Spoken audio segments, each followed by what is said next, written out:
Ilham. Nama saya Nur Fitrina Azaf. Nama saya Ismail Nurka. Nama saya Zuhaira. Nama Aminah. Makanan kat sini so far best lah sebabnya dia pelbagai kan. Orang cakap dari segi makanan Melayu, makanan western, untuk kanak-kanak semua sesuai. Dari segi umur ataupun bangsa semua sesuai. Datang sini tadi tak sesat pun, senang kan. Lepas tu kemudahan parking, access pun senang. Tak jauh lah pun sebenarnya. Dan kawasan ni pun tak jam. Yang ini second time untuk saya berbuka puasa kat sini. Sebelum ni saya datang dengan in-law. Kali ni dengan tim Farmasi Hassan. Saya pernah datang, 2 kali datang.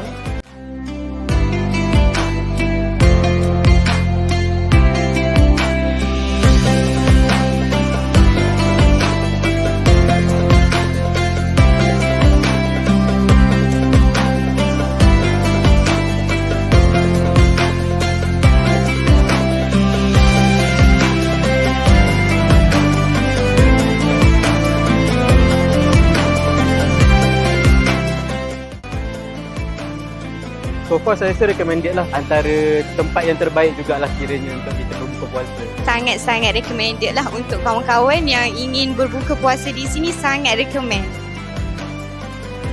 Kalau dibagikan 1/5, saya bagi 10/5. Saya bagi 5 bintang. 5 bintang. 1 hingga 5 bintang, saya memang bagi 5 bintang lah. 4 bintang.